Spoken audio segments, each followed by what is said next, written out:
3일 동안 집회 참석하시느라고 욕 많이 보십니다. 아까 잠시 식사를 하면서도 그런 얘기를 나눴지만은 옛날에 교회에서 사경회를 저 시골에서 할 때는 주로 농한기 때 많이 했습니다. 그렇죠? 여름에는 농사 짓느라고 바빴고 이제 겨울철 되면 이제 한가로워서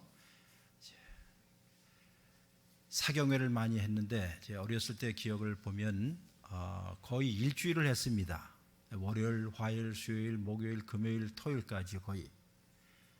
그리고 한겨울에 또 눈이 또 많이 올 때는 눈을 헤치고 논두렁, 밭두렁을 해서 거의 한 10리 정도 떨어진 시골 교회, 또 옛날에는 종까지 쳤지요.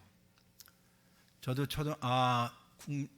중학교 3학년 때 거의 1년 동안 웬일인지 교회 가서 종 치고 싶어갖고 종 배워서, 옛날에는 초종도 있고 재종도 있었습니다. 4시 반에 종 치고 또 5시에 종 치고 새벽 기도. 그러면 이제 그때마다 어린 중학생이 이제 기도를 합니다. 하나님, 이게 이 들판을 넘어서 저 멀리까지 모든 사람의 마음속에 울려서 혹시라도 좋은 소식이 전해졌으면 좋겠습니다 하고 종 쳤던 기억이 납니다. 그리고 이제 그해 겨울에 이런 사경회를 하면 부흥회가 아니라 사경회, 즉 하나님의 말씀을 자세하게 조사하고 그 말씀이 그러한가 하여 곰곰이 생각해 볼 수 있는, 그렇게 해서 우리의 영혼과 우리의 삶에 자양분을 만들고 건강한 그리스도인이 되도록 하는 것이 우리 한국교회의 유수한 전통이었습니다. 그러다 1970년대 이후로부터 경제 개발과 함께 한국교회도 부흥이라는 숫자적인 외적인 부흥에 몰입하다 보니까는 그 다음에 이제 북치고 장구치고 하는 부흥회가 굉장히 성황을 했습니다. 2000년도에 들어와서 점점 교회가 쇠락하기 시작하고 많은 젊은이들이 교회를 떠나기 시작하고, 그리고 사람들도 철저하게 자기중심적이 되고 개인주의가 되어서 신앙이 얼마나 절실하다는 것에 대해서 그렇게 깊이 생각하지 않는 세대가 되었습니다.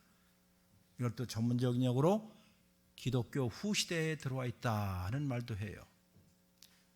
상대주의라는 게 있어갖고 꼭 예수를 믿어야만 하느냐, 교회 꼭 가야만 하느냐, 그저 착하게 살고 건강하게 살고 건강한 시민으로 살면 되지 꼭 예수를 믿어야 돼? 하는 사람들도 많이 생기게 되었습니다.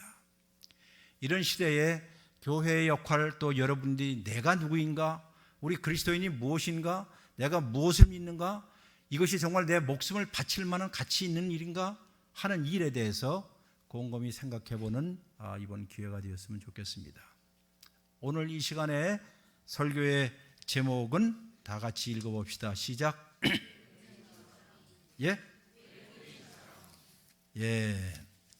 외국인처럼 혹은 외국인 거주자처럼으로 생각하시면 될 것 같아요.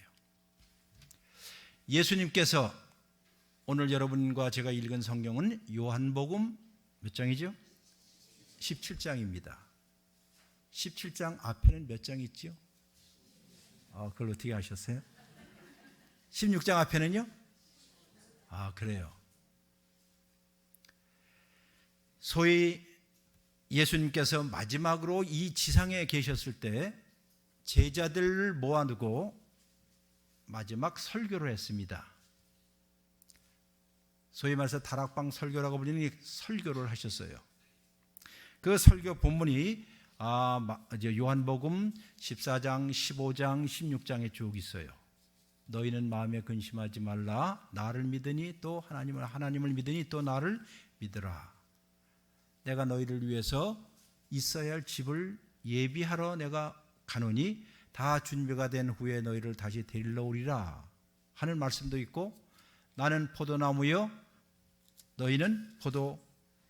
나는 참 포도나무요 내 아버지는 농부라.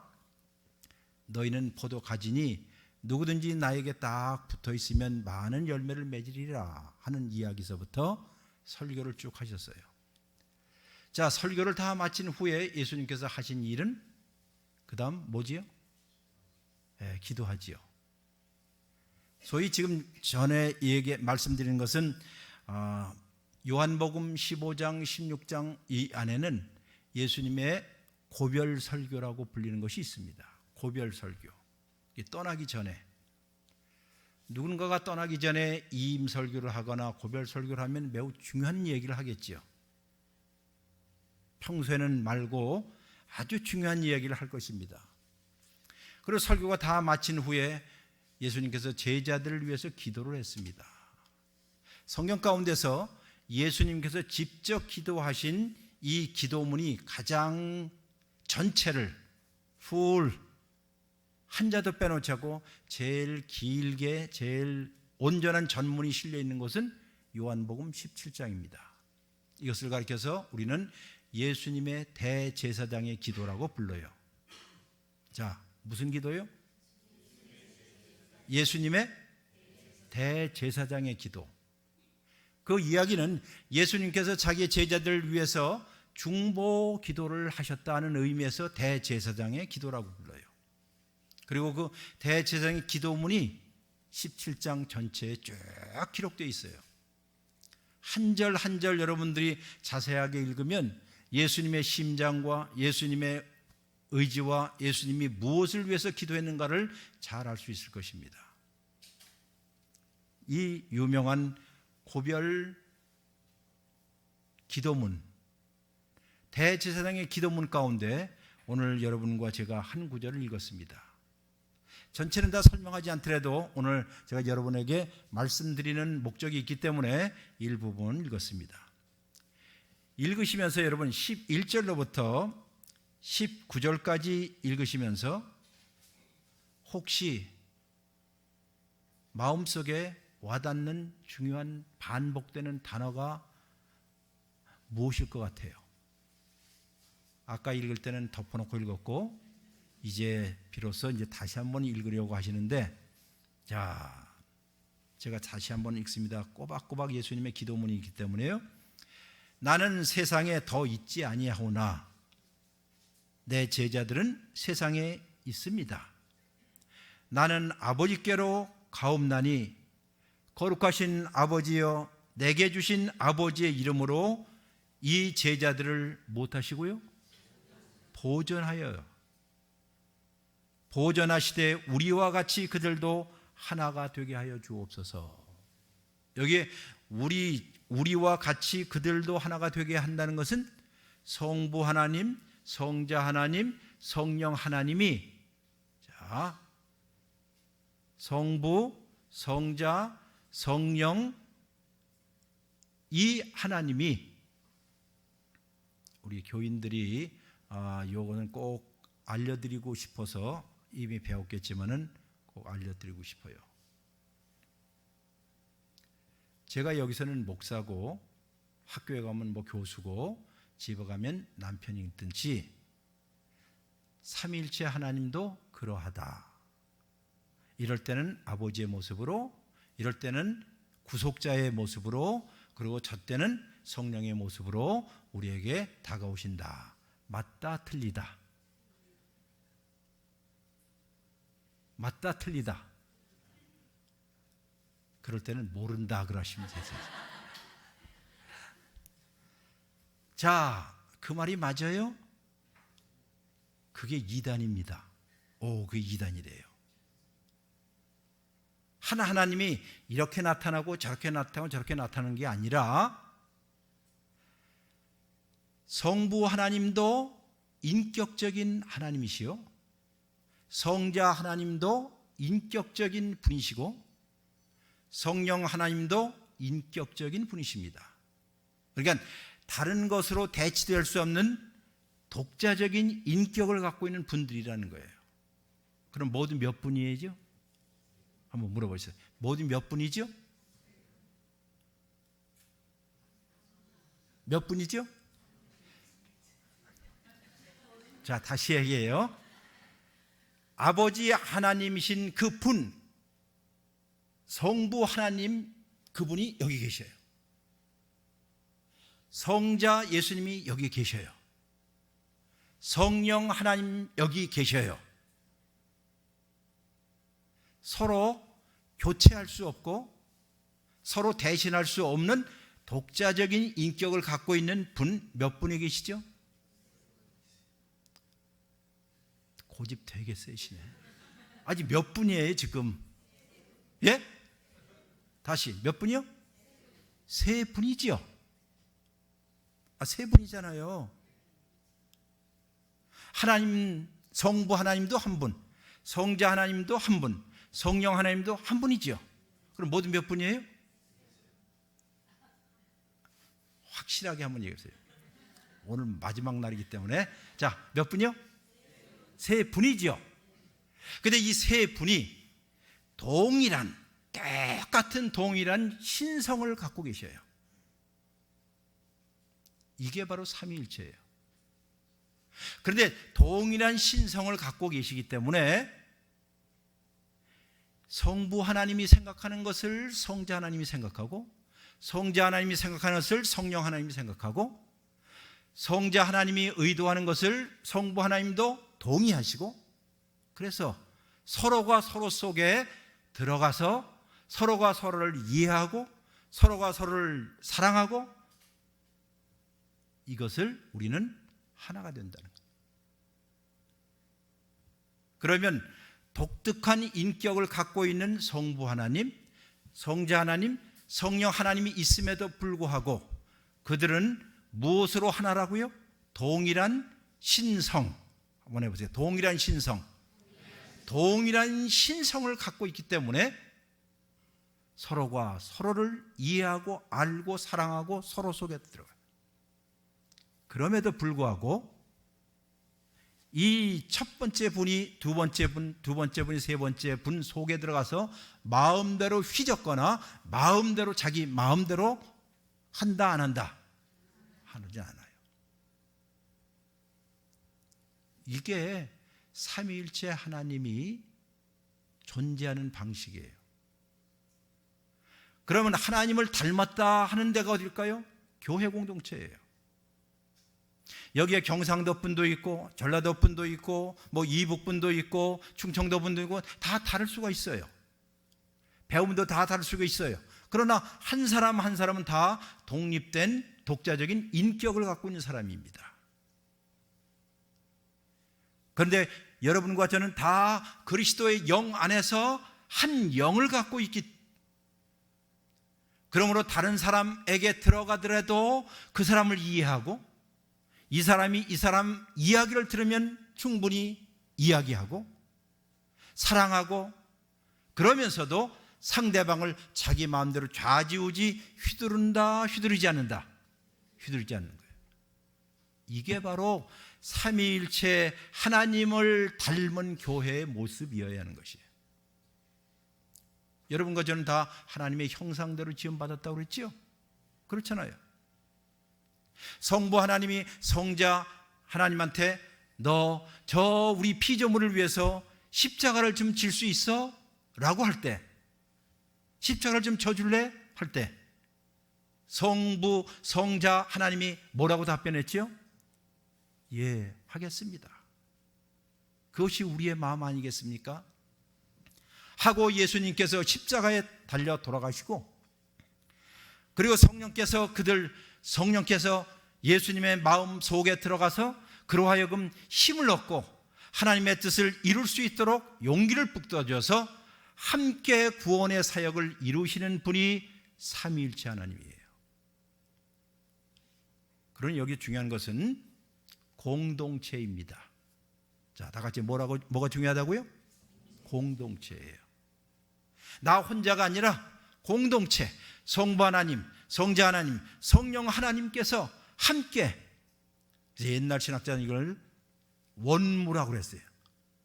함께 둥글둥글 춤을 추는 것처럼 서로가 서로 속에 들어가면서도 함부로 하지 않는 그런 상태. 그래서 오늘 여기 말씀이 하나님 우리와 같이 그들도 무엇이 되게 해달라? 하나가 되게 해주십시오. 교회 공동체에서 분란이라든가 깨어짐이라든가 독불장군이라든가 이런 것들은 하나님의 모습에서 멀어진 것입니다. 예수님께서 뭘 기도했습니까? 바로 그거예요. 우리가라고 할 때, 예수님께서 우리가라고 했을 때는 성부 하나님, 성령 하나님, 또 우리가 하나처럼 쭉 지금까지 온 것처럼 누구도요? 여기에 예수님의 제자들, 여러분과 저도, 이 교회 공동체도 무엇이 되게 해달라? 하나가 되게 해달라는 거예요. 예? 이보다 더 위대한 기도는 없고요, 이보다 오늘날 교회 공동체가 깊이 생각해야 할 일들은 없습니다. 또 한번 보겠습니다. 내가 12절입니다. 내가 그들과 함께 있을 때에, 즉 내가 제자들과 함께 있을 때에 내게 주신 아버지의 이름으로 그들을 못했어요? 보존했대요. 자, 지금 보존이라는 말이 몇 번 나왔죠? 2번 나왔어요. 그러니까 이들을 잘 보존시켜 주십시오. 이 고별 기도, 대제사장 기도의 핵심입니다. 하나님, 이제 나는 떠납니다. 쉬운 얘기로 하늘나라에 갑니다. 십자가에 죽습니다. 그리고 하늘나라에 갑니다. 그러면 나는 내 제자들을 이 땅에 놓고 가는데 이 제자들이 잘 보존되기를 원합니다. 그 뜻이에요. 그 중에 하나도 멸망치 않고 다만 멸망의 자식뿐이오니 이는 성경을 응하게 하려 함입니다. 지금 내가 아버지께로 가오니 내가 세상에서 이 말을 하옵는 것은 그들로, 즉 제자들이 내 기쁨을 그들 안에서 충만하게 가지게 하려 함입니다. 예수님이 세상을 떠나서 하늘나라에 감에도 불구하고, 홀로 남겨져 있음에도 불구하고 제자 공동체 안에 무엇이 남아있다고요? 기쁨이 있기를. 그런데 아무리 생각해도 이게 참 어려운 얘기예요. 주위 환경이 기뻐할 수 없는 환경 아니겠어요? 그들을 잡아먹으려는 온갖 이단 사설서부터 박해하는 세력들이 너무 많고 힘든 일들, 고난 상하는 일이 너무너무 많은데도 불구하고 하나님, 이들이 이 세상에 사는 날 동안에 무엇을 갖게 해달라고요? 그들 안에 기쁨이 충만하게 해주십시오. 기쁨이 충만하게 해주세요. 세상에 그 어떠한 것도 빼앗아갈 수 없는 참된 기쁨, 그 참된 기쁨이 이 안에, 이 제자들 안에 있기를 간절히 소원합니다. 이렇게 기도해요. 또 하나 보겠습니다. 내가 아버지의 말씀을 그들에게 주었사오매. 자, 여기 우리가 첫날도 이 말씀했어요. 목마른 사슴이 시냇물을 찾기에 갈급한 것 같이 내 영이 주님을, 살아계신 주님을 찾습니다. 어저께는 등불과 같은 하나님의 말씀이라고 그랬지. 자, 이 하나님의 말씀을 내가 내 제자들에게 주었느니 세상이 그들을 못했다고요? 이상하죠. 여러분과 제가 하나님의 말씀을 받고 하나님의 말씀대로 살기 시작하면 그 다음 어떻게 된다고요? 세상이 여러분과 저를 못한다? 미워할 수밖에 없다는 것이에요. 세상이 여러분과 저를 미워한다 하는 말씀을 한번 귀담아 들어보세요. 왜냐? 이는이란 왜냐? 내가 세상에 속하지 아니함과 같이 내 제자들도 세상에 속하지 아니하기 때문입니다. 참된 제자는, 참된 하나님의 백성은 이 세상에 살지만 이 세상에 속하여 살지 않는 사람이라는 뜻이에요. 이 세상에 살지만 이 세상에 속하여 살지 않는다는 뜻. 마치 배가 물 위에 있지만은 물에 속하여 있지는 않은 것과 같은 것이에요. 여러분과 저희 지금 정체성을 얘기하는 것이에요. 우리 그리스도인이 누구인가? 그 다음, 이는 내가 비옵는 것은 그들을 세상에서 데려가기를 위함이 아니요 다만 악에 빠지지 않게 못하기를 보존하기를 위해. 여기 보존이라는 말이 도대체 몇 번 나왔어요? 잘 쉬었어요? 3번 나왔습니다. 그러면 예수님의 기도의 핵심은 지금 내 제자들을 잘 보존시켜달라는 거예요. 왜? 나는 지금 떠나갑니다. 내 제자들 이생의 이때와 같은 이 세상 속에 험한 풍랑 속에 지금 맡겨놓는 것 같은데 하나님 내 제자들을 정말 잘 보존시켜 주옵소서. 아마 이 보존시켜주는 역할을 누가 할까요? 여러분 누가 하지요? 성령께서 하실 거예요.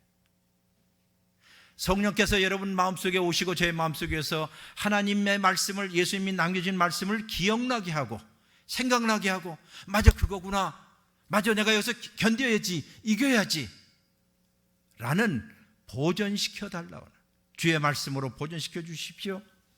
내가 세상에 속하지 아니한 것 같이 그들도 세상에 속하지 아니하였습니다. 그들을 진리로 거룩하게 하옵소서. 자, 다시 한번 무엇으로 거룩하게 해달라고요? 이것도 좀 사경이니까 좀 한마디 좀 오늘 더 해야 돼요. 여기 요한복음에 진리라는 말이 제일 많이 나와요.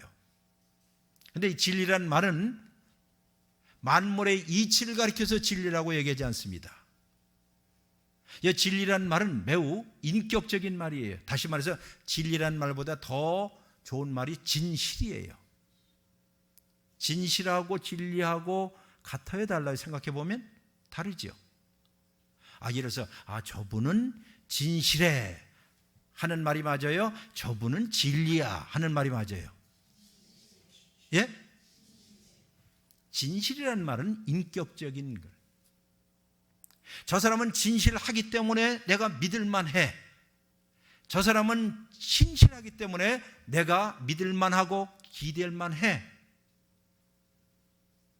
조금 어려운 말로요, 이 요한복음에 진리란 말로 번역된 이 헬라어 알레데이아라는 말이 있는데요, 이 단어는 구약의 아주 하나님의 성품을 표현하는 에메트라는 단어의 번역인데,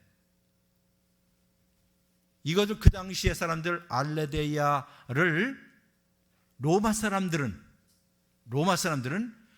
뭐요? 만물의 뭐요? 이치로 생각한 거예요.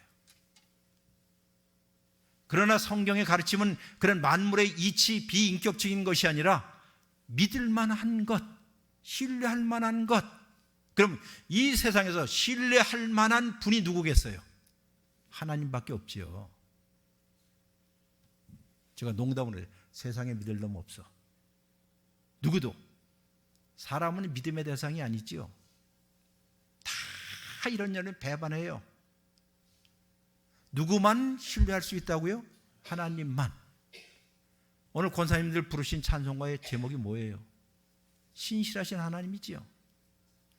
성경 창세기부터 요한계시록까지 가장 중요한 가르침이 있다면 여러분과 제가 믿는 하나님은 신뢰할 만하고 믿을 만하고 신실하고 내가 기댈 만하고 그 하나님이에요.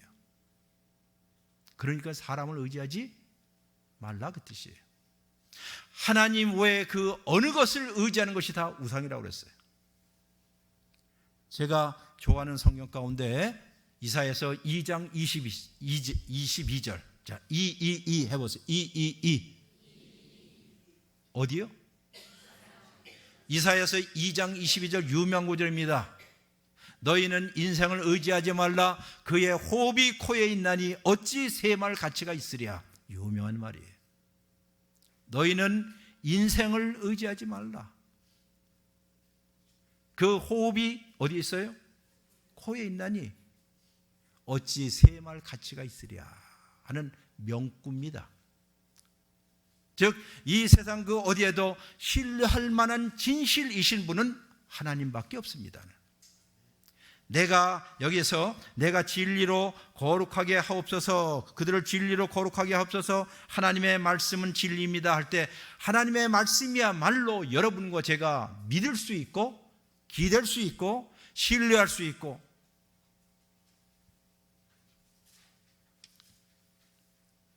이제 이 본문의 의미를 잘 아셨으면 예수님께서 마지막으로 하늘나라에 가시기 전에 십자가에 못 박히시고 돌아가셔서 하늘나라에 승천하실 때에 그걸 내다보시고 기도의 제목은 이것이에요. 내 백성들, 내 제자들을 내가 데리고 가는 게 아니라 여기다 둘두고 그러니 이들을 못 해달라? 어떻게 해요? 잘 보존해달라는 거예요. 아주 쉬운 제가 예를 하나 드릴게요. 제가 지난 한 10여 년 전에 아직도 50대 중반이었을 때, 그때 우리 집사람하고 국제 파출부 역할을 했습니다. 그 얘기는 저희 아이들이 오래전에 미국에서 태어나서 거기서 쭉 자랐기 때문에, 거기서 이제 시집가고 장가가서 아이를 낳았으니까는 애를 봐주러 갈 거 아니에요, 시엄마. 우리 집사람이. 그 이제 방학 때가 되면 저희는 이제 당당하게 국제 파출부 역할을 하러 가서 한 1개월 반 동안에 매일같이 집일하고 애들 봐주고 기저귀 갈고 그런 일 했어요.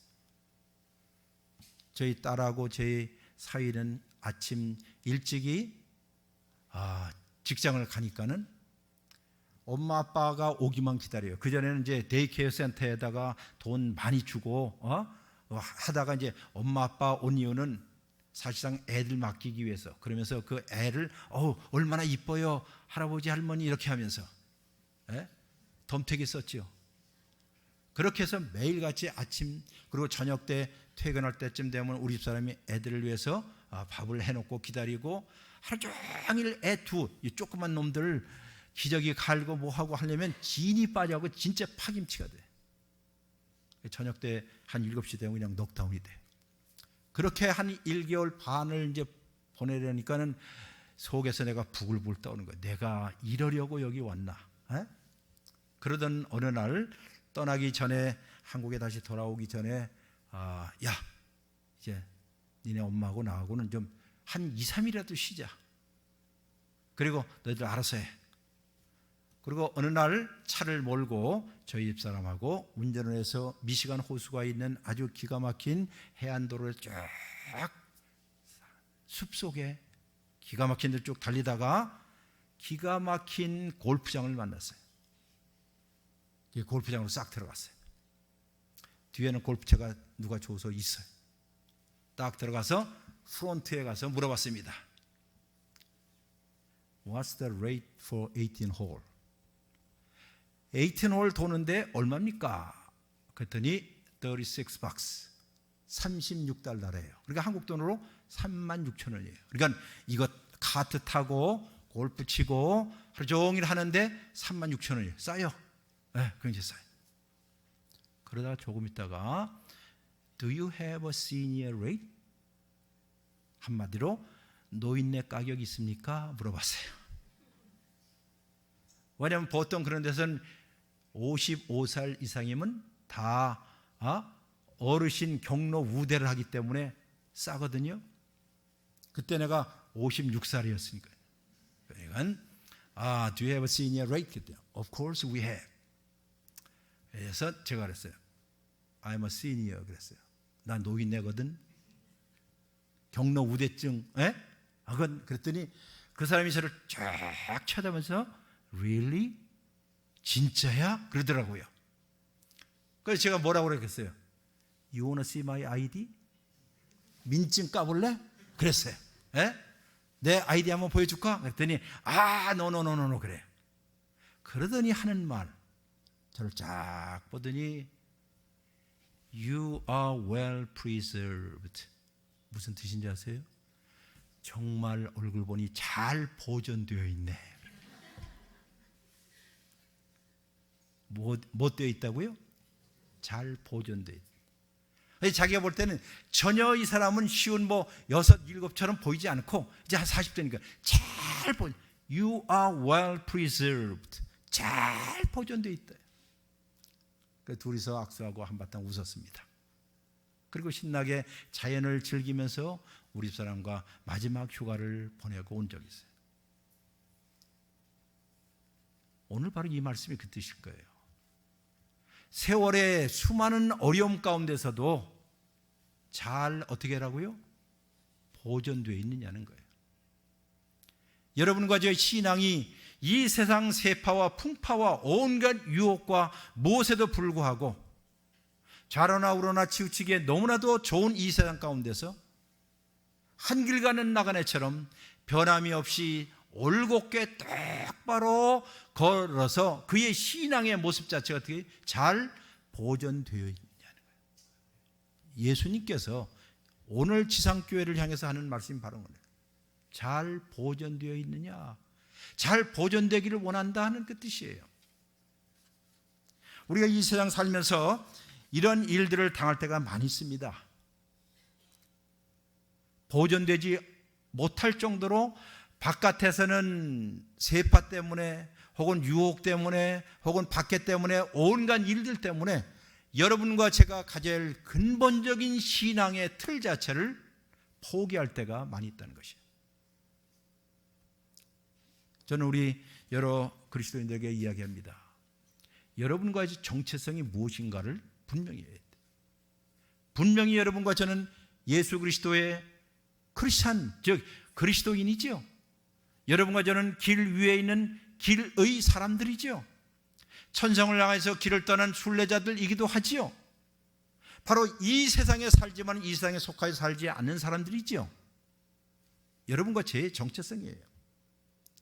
마치 예수님께서 하나님이 나를 보내신 것처럼 나도 너희를 어떻게 해요? 이 세상에 보낸다라는 말이에요. 무엇으로 보낼까요? 하나님의 대사로서, 하나님이 여러분과 저를 보내는 사람으로서 가는, 이것을 성경에서 신학에는 많이 얘기합니다. 세상에서 너희는 소금이다. 당신들 때문에 맛을 낼 수 있어야 되고, 당신들 때문에 썩지 말아야 되고, 당신들 때문에 부패하지 않아야 한다는 것이에요. 왜 교회가 세상 부패하는 데 일조를 해야 합니까? 왜 여러분과 제가 이 세상 사람이 하는 대로만 그대로 쫓아가려고 합니까?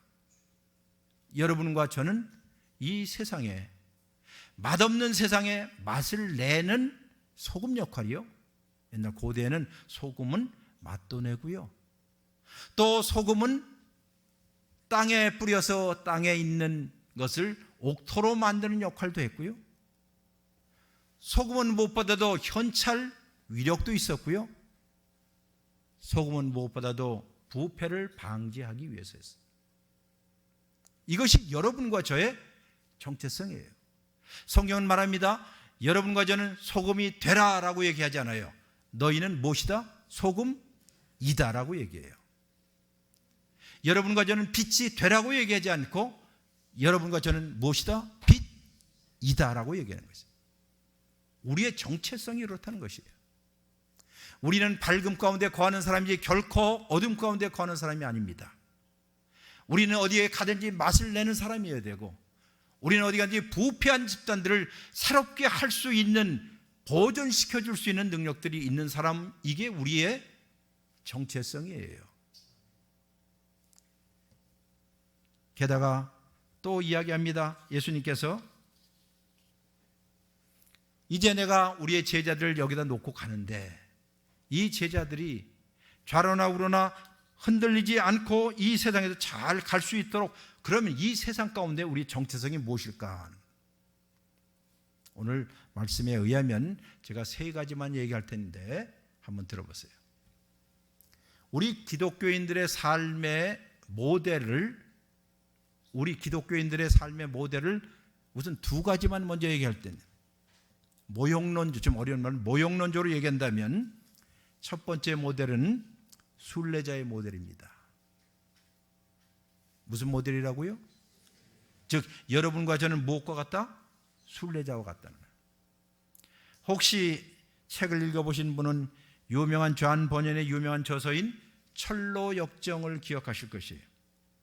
거기에 주인공은 크리스찬이라고 불리는 주인공입니다. 기독도. 그가 멸망성을 떠나서 City of Destruction, 이 세상의 멸망성을 떠나서 천성을 향하여서 걸어가고 있는 순례길을 표현한 것이 바로 존 버년의 철로역정이에요. 어찌 보면 이것은 순례자의 모델이기도 합니다. 옛날에는 이것을 장망성이라고 그랬어요. 장망성. 그 뜻은 장차 멸망할 수 있는 성이다 이거예요. 여기서 떠나서 천성을 향해서 가게 됩니다.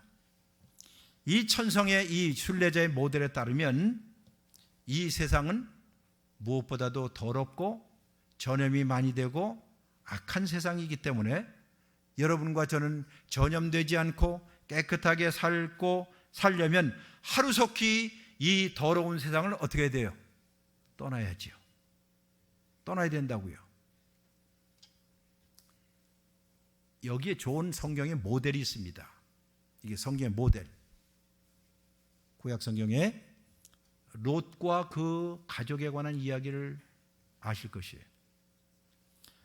롯과 그의 가족은 악의 토성이었던 소돔과 고모라를 도망쳐서 나와야만 했습니다. 거기에 있는 게 아니라 나와야 돼요. 그들은 이 세상에서 철저하게 단절을 해야만 했습니다. 단절해야만 했습니다. 그러므로 이 철로역정 모델, 순례자의 모델은 매우 성경적인 지원이 있는 모델이에요. 그런데 두 번째 또 모델도 있어요. 여러분은 어떤 스타일인가 한번 보세요. 두 번째 모델은 요나 모델이 있습니다. 다 같이 무슨 모델이요? 요나 모델. 구약 성경 가운데 예언자 요나를 기억하실 것이에요. 거기에 중심 무대는 악한 도시였던 니느웨입니다. 아수르의 수도였고 또 도시 자체였던 니느웨가 도시입니다. 철로역정처럼 악한 도시가 이 중심 무대였습니다. 그러나 하나님께서는 요나에게 뭐라고 그래요? 그 악한 도시 속으로 어떻게 하라고요? 들어가라 그러잖아요. 들어가라 그래요. 응? 들어가라. 이야기의 끝부분에서 요나는 어떻게 했습니까? 그 악한 도시가 멸망하기를 간절히 기다리고 있던 것이 요나였지요. 그래서 그는 기분이 몹시 상했습니다. 멸망해야만 하는 그 도시가 멸망하기는커녕 오히려 사람들이 회개하기 시작해서 어쩔 줄 몰랐습니다. 그래서 불평과 불만으로 가득 찼던 요나가 하나님 앞에 궁시렁댔습니다. 그때 하나님이 뭐라고 그랬습니까? 내가 이 큰 도시에 대해서 관심을 두지 말아야 한다는 말이냐? 라고 얘기했죠. 이 큰 성읍 니느웨에는 천진난만한 아이들과 가축들이 얼마나 많은데 내가 어찌 불쌍히 여기지 않겠느냐라고 얘기해요. 이게 무슨 모델이라고요? 요나 모델. 다시 말해 요나 모델처럼 사는 사람은 어디로 들어가라? 악한 세상 속으로 들어가서 거기에서 전도하고 거기에서 하나님의 정의를 외치고 하나님의 공의를 외쳐라 하는 것이 요나 모델이에요. 아까는 무슨 모델이라고요? 예, 순례자 모델이에요. 순례자 모델. 이거는 요나 모델이에요. 요나 모델에 대한 성경적인 또 지원도 있습니다. 예를 들어서 누굴까요? 호세아를 보세요. 호세아. 하나님은 그 호세아에게 음란한 여인을 취하여서 아내를 삼으라고까지 했어요. 이와 같이 요나도 니느웨라는 악한 도시 속으로 들어가서 거기에서 사역을 하라고 그랬습니다. 이 두 가지 모델, 철로역정 모델과 요나의 모델, 이것은 마치 서로 충돌하는 것처럼 보여요. 그럼에도 불구하고 지금 말씀드린 것처럼 다 성경적인 기반이 다 있어요. 그럼 어떻게 할 것인가? 하나는 도시를 떠나는 것이고 하나는 도시 안으로 들어가는 것이에요. 여러분, 이 세상의 악한 세상에서 벗어나야 합니까? 아니면 이 악한 세상 속으로 들어가야 합니까? 어떻게 해야 돼요? 그럴 때는 헷갈립니다 그러십니다. 둘 다 맞잖아요. 둘 다 성경적이잖아요. 이제 오늘 설교의 핵심인 세 번째 모델이, 이거를 저는 하늘 식민지 모델이라고 불러요. 하늘 식민지 모델. 사도 바울은 이 두 가지 모델을 하나로 묶어서 빌립보에 있는 교인들에게 이런 편지를 썼습니다. 여러분도 잘 아실 것이에요. 우리의 시민권은 어디에? 하늘에 있다 그렇죠. 우리의 시민권은 하늘에 있습니다 라고 이야기할 때는 지금 여기에 이 세상에 사는 동안은 지금 시민권이 여기에 속해 있다 안 했다? 안 했다는 뜻이죠.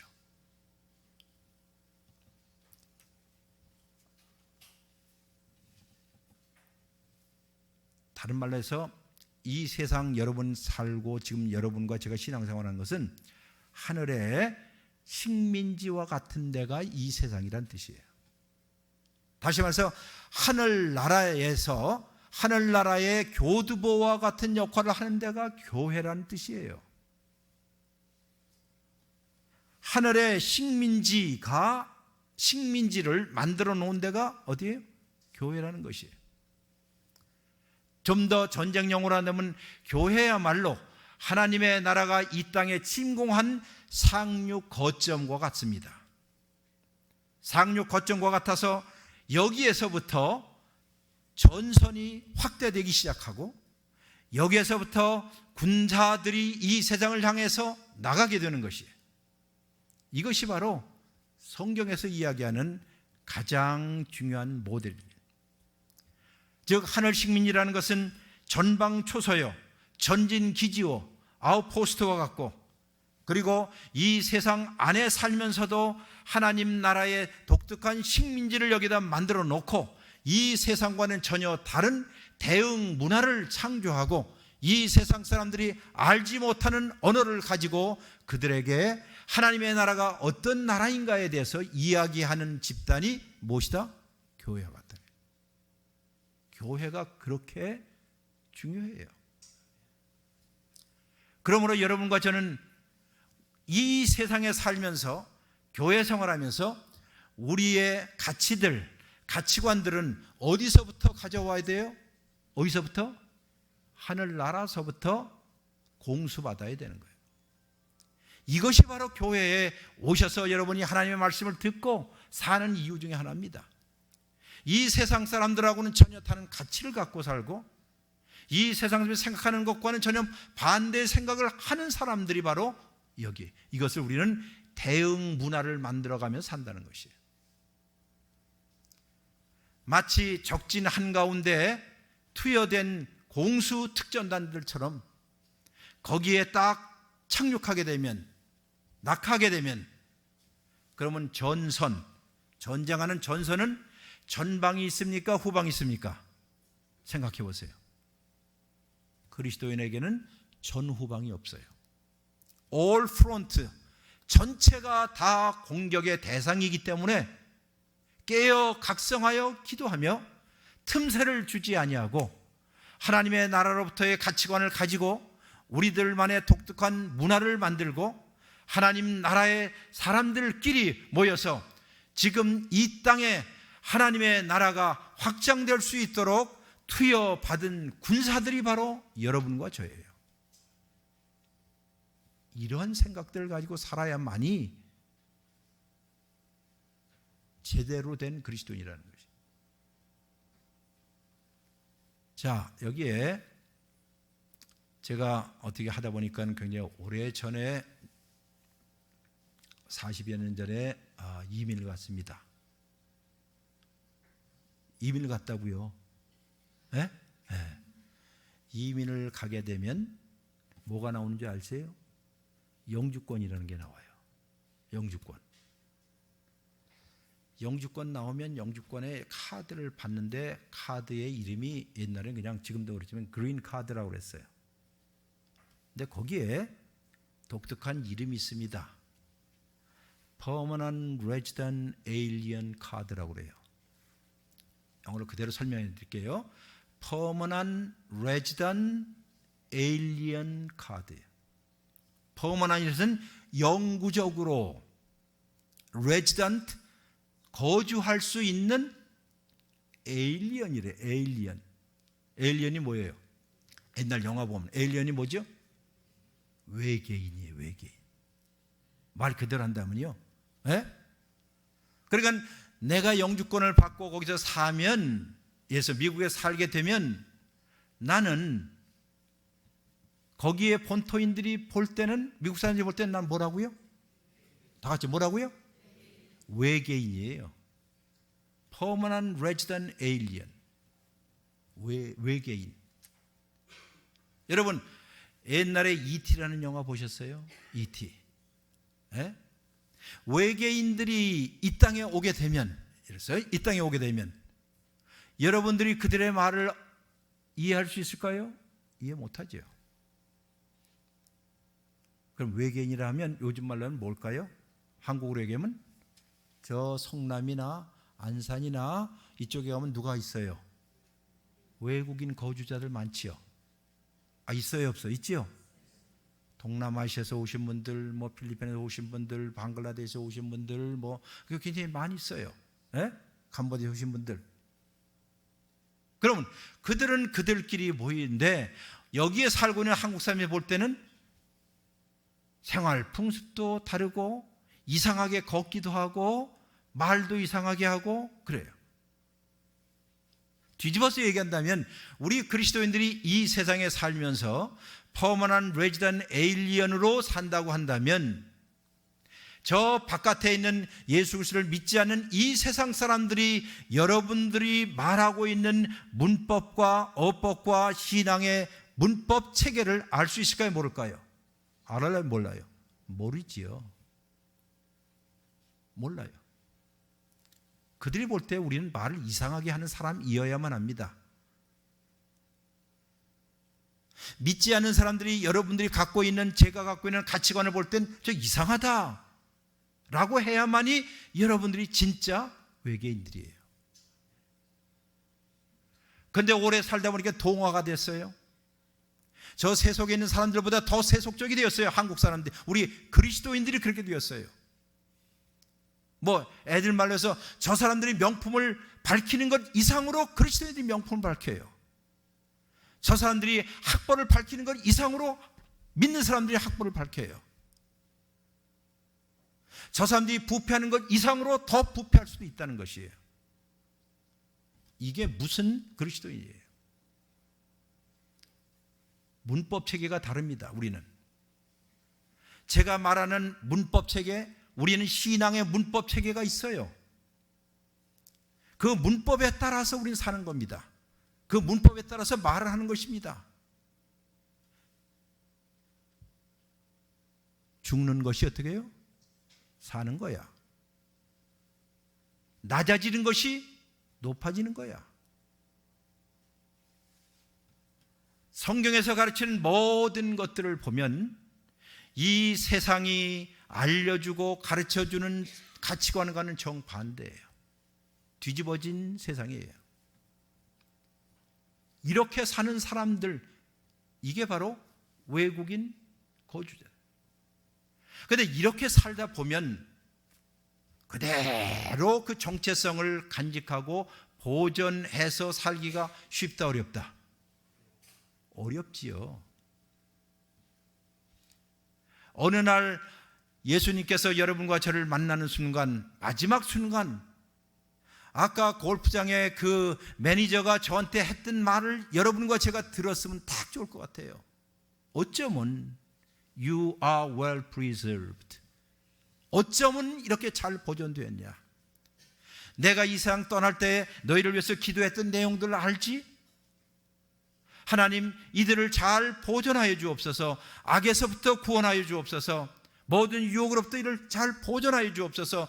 그들이 이 세상 사는 동안에 등불을 들고 진리 되신 참 진실이신 하나님을 신뢰하고 지금까지 살아오는 것을 마지막 순간에 주님께서 여러분과 저에게 김아무개야, 최아무개야, 지난 20년, 30년, 40년, 50년 이 세상 살면서 정말 잘 못했다고요? 잘 보존되었네. 정말 잘 보존되었네.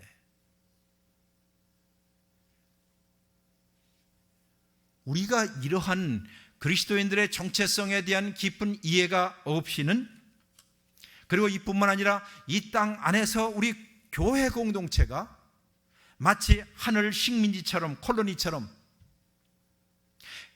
해안의 교두보를 확보하여서 전쟁에서 승리하는 것처럼, 여러분 1945년도 5월달인가요? 44년도에서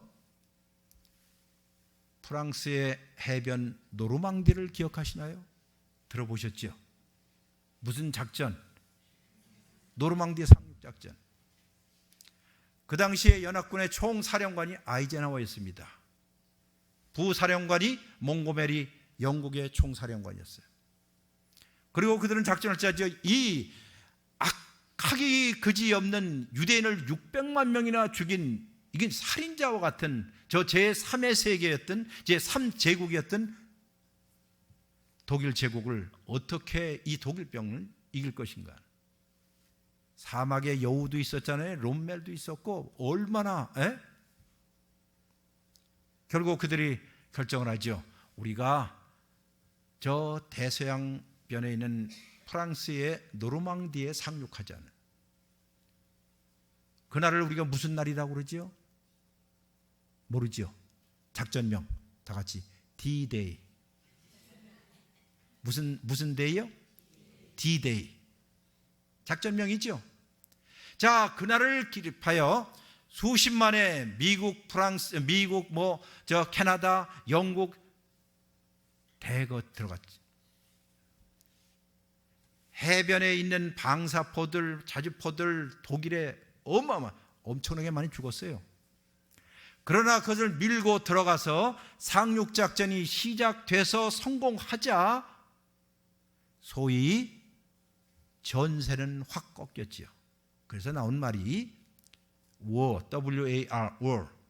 전쟁은 이미 거기서 결판났다. 그 다음서부터는 뭐만 남은지 알아요? 소탕작전 배틀만 남았다는 말이에요. 이 유명한 역사적인 사건을 가리켜서 스위스에 있는 신학자였던 오스카 쿨만은 이런 말을 했어요. 예수 그리스도께서 이 땅에 오셔서 악의 세력을 물리치고 죄의 권세를 물리치고 근본적으로 예수 그리스도께서 오신 그 초림이야말로 D-Day와 같아서 전세가 확 꺾였습니다. 그리고 그 후로부터 모든 그리스도인들이 해야 할 일들은 자그마한 소탕작전만 할 뿐입니다. 우리에게는 이미 승리는 주어졌다 안 줬다? 주어졌습니다. 예수 그리스도를 통해서 승리는 주어졌어요. 모든 죄의 권세를 이겼습니다. 하나님의 나라가 이미 왔습니다. 승리는 이미 왔습니다. 이제 여러분과 제가 해야 할 일은 뭐예요? 소탕작전만 하면 돼요. 속탄작전 하면서 좀 다치기도 하고 하지만은 근본적으로 대세는 끝났습니다. 자, D-Day는 이미 왔고 여러분과 저에게 무슨 날만 남았지요? 여기 보여줬잖아요. 무슨 날? V-Day만, 최후의 승리하는 날만 남았다는 거예요. 여러분과 저는 D-Day와 V-Day, V-Day 그 사이에 살고 있는 그리스도인들이에요. 우리의 전선들을 확장하고 신앙의 근력들을 키우고 이 세상 사람들이 이야기하는 대로 사는 것이 아니라 우리들이 갖고 있는 신앙의 어법과 문법에 따라서 이야기를 하고, 그런데도 불행하게도 많은 그리스도인들이 세상의 세속적인 어법을 그대로 따라서 하는 사람들이 많아요. 한국 사회의 큰 일이 무엇입니까? 세 가지 아주 좋지 못한 게 있다고 그러죠. 뭐예요? 악연이래네. 학연, 또 지연, 또 혈연. 하나 얘기할게요. 피는 물보다 진하다는 말이 있죠. 그러나 그리스도인들은 피는 물보다 진하다라고 얘기하지 않고 물은 피보다 진하다라고 얘기해요. 무슨 뜻인지 아세요? 무슨 물일 거예요? 세례의 물입니다. 전통적으로 예수 그리스도 안에서 진정으로 새롭게 거듭난 사람들은 이 세상 사람들이 갖고 있는 가치관들을 다 버려야 돼요. 우리끼리니까는, 우리 무슨 경상도 사람이니까, 우리 경상도 사람, 전라도 사람이니까는. 한번 물어보겠습니다. 우리 권사님. 죄송해요. 고향이 어디시죠? 예? 이렇게 얘기하면 안 된다고 지금 배우고 있는데도 말이야. 고향이 어디시죠? 고향이 어디예요? 그렇죠. 여러분, 당당하게 이 세상 살면서 그렇게 얘기할 수 있어야 돼요. 저는 지금까지 살아오면서 바로 이 교회에서 여러분과 저의 고향이 어디입니까? 라고 물어보면 어디요? 하나님 나라입니다. 시민권이 거기 있다 했잖아요. 그게 진짜 사는 것이죠. 에? 그거 말고 이것저것 그거 아니에요. 에? 전라도, 경상도, 무슨 어느 대학교? 우리 그리스도 안에서는 여러분과 저를 하나로 묶을 수 있는 유일한 공동체, 유일한 정체성은 딱 한 가지예요. 우리의 시민권은 어디에 있다? 하늘나라에 있습니다. 하늘나라에 있고 여러분들은 이 땅에 살면서 지금 이 세상에서 무슨 권을 갖고 있어요? 이 세상에서 영주권 갖고 있어요. 영주권 갖고 있으니까는 이 세상 사람들이 볼 때는 말도 이상하게 하는 거예요. 예? 버벅대고. 또 하나 얘기할게요. 시민권을 따게 되면요, 제가 저희 어머니가 혼자 돼서 미국으로 모셔가서 평생을 지금 60년째 살고 있는데 50년 혼자 되시고 갖고, 근데 이제 제가 장남이기 때문에 모셔가야 할 거 아니에요. 그러니까 제가 부득불 시민권을 따야만 했습니다. 그래야 이제 초청되니까. 그게 어느 날 시민권을 땄는데 시험을 보게 됐어요. 내 시험을 보는데 여러 가지 시험이 있는데요, 그 중에 지금도 잊어지지 않는 한 문장이 있습니다. 거기에 이런 말이 있어요. Are you willing to bear arms for this country? 번역하자면 당신은 기꺼이 이 나라를 위해서 무기를 들 수 있겠느냐? 뭐를 들어요? 이 나라의 시민이 된다면 이 나라를 위해서 무엇을 들어요? 무기를 들 수 있느냐는 항목이 있어요. 제가 그것을 보면서 많이 생각했습니다. 지금도 내가 하나님의 나라를 위해서, 내 시민권이 있는 그 나라를 위해서 기꺼이 이 적대적인 세상의 모든 악한 세력과 대항해서 싸움할 수 있는 무기를 들 수 있느냐 하는 문제예요. 여러분, 들어야 돼, 안 들어야 돼요? 들어야 돼, 안 들어야 돼요? 들어야지요. 비록 인간적으로 고향들이 다 다르고, 인간적으로 학벌이 다 다르고, 인간적으로 배경이 다 다르고, 인간적으로 사는 평수가 다 다른다 할지라도 그것이 여러분과 저의 공통점이 아니라 우리 그리스도인이란다면 우리의 시민권은 어디 있어요? 저기 있다. 그러니 우리는 이 세상에서 객인처럼 나그네처럼 살 수밖에 없어요.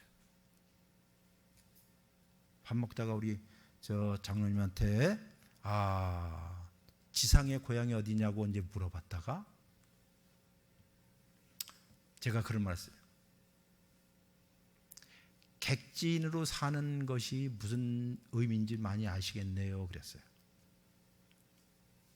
여러분과 제가 이 세상에 살면서, 그리스도에 살면서 타향이라는 생각들, 혹은 실향민이라는 생각들, 혹은 객지에서 산다는 생각들을 진짜 하지 아니하면 우리는 정체성을 버린 사람들이에요. 제가 즐겨 부르는 복음성가, 세속적인 복음성가 중에 하나가 이제 외국에서 오래 살 동안에 추석 때나 혹은 뭐 할 때마다 흘러간 노래를 좀 불렀어요. 뭐 제일 많이 부른지 아세요? 타향살이 몇 해드냐? 타향살이 몇 해드냐? 아니면 고향이, 왜 안 하셔? 시작.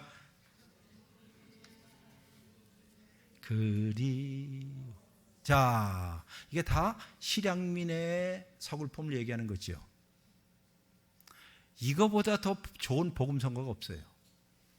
왜냐하면 여러분과 저는 지금 고향을 떠나서 어디에 살고 있어요? 객지에 사는 사람들 아니에요. 여기가 이 세상이 정말 좋다고 한다면 자기 집에 가야 할 이유가 없을 것이에요. 왜 성경이 이렇게 반복해서 우리의 시민권이 하늘나라에 있다라고 얘기하느냐 하면, 여러분과 제가 속해야 할 것은 하나님께 속한 사람들이고 하나님 나라에 속한 사람들이지 이 세상에 속한 사람들은 아니라는 것이에요. 그러니 C.S. 루이스라는 분이 있어요. 이분이 멋진 얘기를 했어요. 우리 그리스도인들은 이 세상에 살면서 그 어느 것으로도 위로할 길이 없는 비밀을 담고 사는 사람들입니다. Inconsolable secret이라는, 설명하자면 우리 그리스도인은 이 세상에 살면서 그 어느 것으로도 무엇을 못 받는다? 위로받을 길이 없는 비밀을 간직하고 자기의 고향에 대한 동경, 자기 고향에 대한 그리움들을 갖고 이 세상에 사는 사람들입니다 라고 얘기해요. 이게 바로 하나님에 대한 그리움입니다. 추석 때가 되거나 아니면 큰 집회, 큰 명절이 되게 되면 한국 사람들은 이제 고향을 많이 가잖아요. 예? 고향을 가요. 뭐 엄청나게 많이 가는데 한번 물어보겠어요. 고향이 어디입니까? 라고 물어보면 저는 뭐 광주입니다. 혹은 뭐 경산입니다. 쭉 얘기를 하는데 6시간, 7시간, 8시간 걸려서 거기까지 가요. 근데 얼마나 고생 많아요. 뭐 인구의 한 2천만, 3천만 명이 움직이니까는. 그런데 그 사람에게 물어봅니다. 고향이 어디십니까? 라고 하면 대부분 지역을 대요. 어디입니다.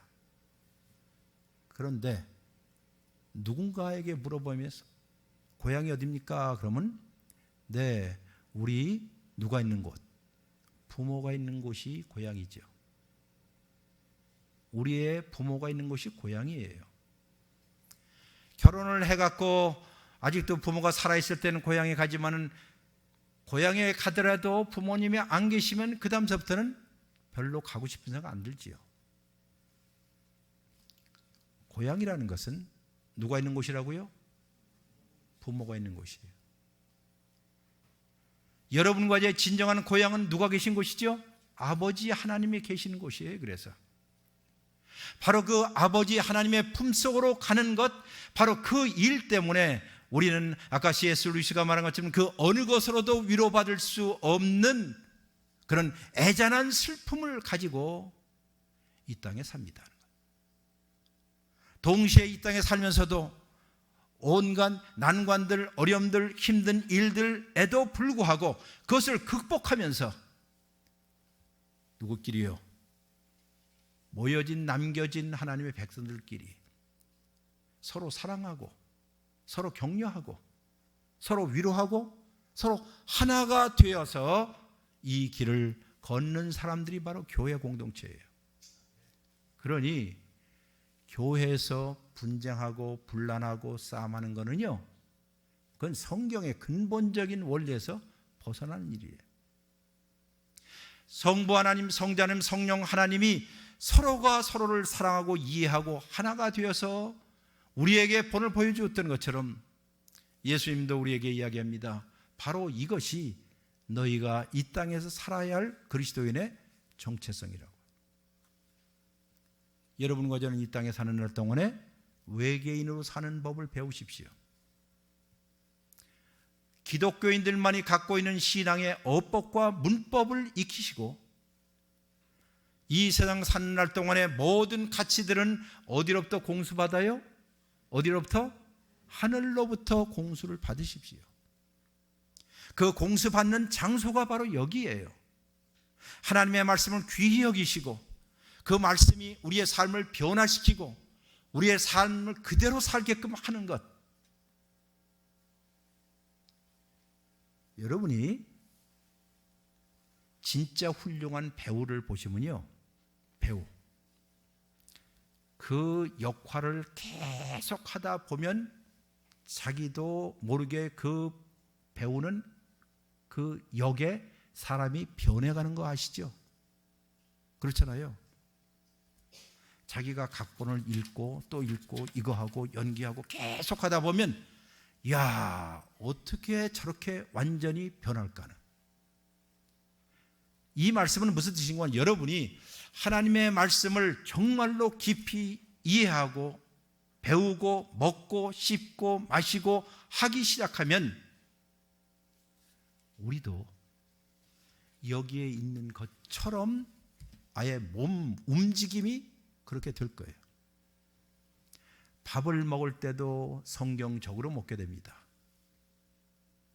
돈을 쓸 때도 어떻게 해요? 성경적으로 돈을 쓰게 될 거예요. 다른 사람과의 인간 관계를 맺을 때도 성경적으로 할 수밖에 없어요. 이게 제2의 본성이 되도록 되는 것이에요. 제2의 본성 아시죠? 자연스럽게 몸에 배게 되는 것이에요. 억지로 하거나 그때만 하게 되는 걸 가르쳐 성경은 위선이라고 얘기하는 것이에요. 오늘날 많은 그리스도인들이, 심지어 많은 기독교인들이 왜 이 실천적 무신론자들이 되었을까? 하나님이 있다라고는 하지만은 실제로 그의 삶 가운데서 하나님이 존재하지 않은 것처럼 사는 사람들이 너무나 많다는 것이죠. 멀리까지 가보지 마세요. 우리나라에 지금 모르겠어요. 한 4분의 1이 기독교인이라며요. 국회의원들 간의 상당수가 기독교인이라며요. 여러분과 제가 진정으로 이 세상에서 기독교인으로 산다고 한다면 우리의 정체성이 이 세상 사람들이 생각하는 것과는 전혀 다른 삶의 패턴과 방식을 따라야 하지 않겠느냐는 것이에요. 저는 외국인 거주라서 이 세상에 살 때에 이 세상 사람이 이해하지 못하는 일들이 많다는 것을 느끼어요. 제가 한 개인 얘기를 하지요. 저희 아버지는 42살에 백혈병으로 세상을 떠났습니다. 그리고 저희 아버지는 교회의 장로님이나 목사님도 아니었어요. 평생 옛날에 시골에서 버스 운전하던 버스 운전수예요. 집사님이에요. 지금으로 거의 60년 전 이야기입니다. 50년 전 이야기입니다. 제가 살던 시골 동네에서는 1시간 반마다 한 대꼴로 다니는 시외버스가 있었어요. 시외버스 모두 5대가 전부예요. 그래 다 웬만하면 다 알아요. 근데 저희 아버지는 정규 버스 운전수가 아니라 옛날로 말하는 스페어 운전수였어요. 스페어. 그러니까 정규 버스 운전수가 잠깐 쉬거나 하면 그냥 투입하는 스페어라고 불렸어요. 저는 어렸을 때 우리 아버지가 스페어 운전수라는 것이 너무 창피했어요. 운전수라는 것만 해도 창피했지만은 그것도 정규직이 아니라 스페어 운전수 한다는 것이 그 통학버스 타고 날 때마다 창피했어요. 왜? 주위에 있는 아줌마들, 묵장수들 뭔가 그 있잖아요. 씹어대는 거, 운전수. 이 운전수는 어쩌고저쩌고 막 하는 거. 그래 누가 누군지 다 아는 바로 그때였어요. 그런데도 불구하고 시골에서 저희 아버지의 별명은 딱 하나 있어요. 예수쟁이. 딱 하나예요. 예수쟁이.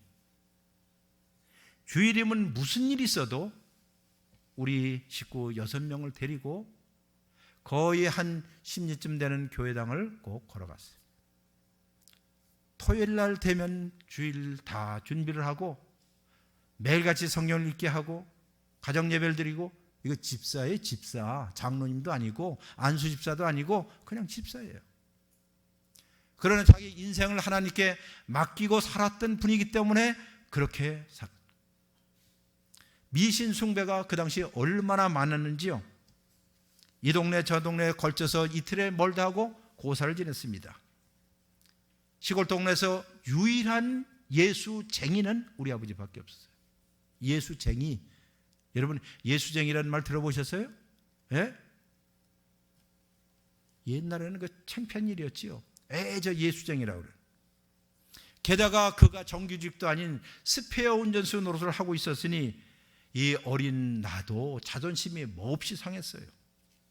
그리고 그는 스페어 운전수로 42살에 백혈병으로 세상을 떠났어요. 슬픈 개인적인 가족사예요. 아버지가 떠나신 후로 저는 한 10여 년 전에 깜짝 놀랄만한 이야기를 들었습니다. 그것은 아버지의 처남인, 즉 우리 엄마의 막내 동생이 예수를 안 믿다가 이제 예수를 믿어서 이제 교회 집사님까지 되는데, 저하고 나이가 그렇게 차이가 많이 나진 않은, 차를 타고 가다가 저한테 그래서, 야, 너는 니네 아버지가 왜 스페어 운전수로 있었는지 아니? 그래. 그래서 제가 농담으로, 고정적인 자리가 없었으니까 그렇거나 아마 운전 실력이 모자랐으니까 옛날에 그랬겠죠 하고 그냥 가볍게 웃어 넘겼습니다. 그러자 우리 숙부께서 진지한 표정으로 말씀하시죠. 아니야, 니네 아버지는 정규직 운전수로 일할 수도 있었대. 스페어를 자원한 거야. 뭐라고요? 그것은 단 한 가지 때문에, 주일날 성수주의라고 했어요. 주일 성수주의라고 했어요. 그러니 생활이 얼마나 어렵겠어요. 에? 신앙의 길에 들어선 지 오래되지 않았던 우리 숙부께서 자기가 신앙을 가진 후에 옛날 돌이켜보니 우리 매형이, 니네 아빠가, 니네 아버지가 그렇게 살았는, 요즘 아무리 봐도 그런 그리스도인 찾아보기가 힘든 것 같아라는, 목사인 나도 굉장히 부끄러웠어요. 이게 바로 외국인 거주자처럼 사는 것이에요. 이 세상에서, 이 세상이 뭐라고 얘기하든, 이 세상이 어떠한 언어를 가르쳐주든 상관없이 우리는 신앙의 어법에 따라서 살고, 신앙의 어법대로 걸어가고, 하나님이 가르치는 말씀에 따라서 살려고 애를 쓰는 바로 크리스천, 혼자가 아니라 어떻게 해요? 함께 어느 순간까지 요단강 선착장까지 한 사람도 나고됨이 없이, 바로 이것이 우리가 외국인 거주처럼 살 때 마지막 날 천사장이든지 예수님이든지 여러분과 저의 얼굴을 보면서 말하기를, 야, 정말 잘 못했다? 보존되었구나. 수고했어. 김아무개, 최아무개 수고했어. 이제 집으로 왔으니 쉬어라 하는 말씀, 그 말씀을 들을 것이에요. 2세기의 3세기의 무명의 그리스도인이 남긴 말 한마디만 하고 마칩니다. 이런 글이 있습니다. 크리스찬들은 다른 사람들과 구별됩니다마는 국적이나 언어나 습관이나 풍습으로 구별되는 것은 아닙니다. 크리스찬들은 자기들만의 도시 안에 살지 않습니다. 모든 외국 나라들, 낯선 땅들이 그들의 조국이요 자기들의 모국일 뿐입니다. 그러나 그가 살고 있는 그 땅은 언제나 낯설고 물설은 외국입니다. 모든 사람들이 그러하듯이 그들도 결혼을 하여 자녀를 낳습니다. 그러나 그들은 그들의 자녀들을 내버리지는 않습니다. 그들은 함께 모여서 공동의 식사 자리를 늘 만들고 삽니다마는, 그러나 그 당시 사람들처럼 공동의 침대를 갖고 있지는 않습니다. 성격으로 타락하지 않는다는 거예요. 그들의 운명은 육체 안에 던져졌지만, 그렇다고 해서 그들이 육체에 따라서 사는 것은 아니었습니다. 그들은 이 땅에서 시간을 보냅니다마는 그들의 시민권은 어디예요? 하늘에 있습니다.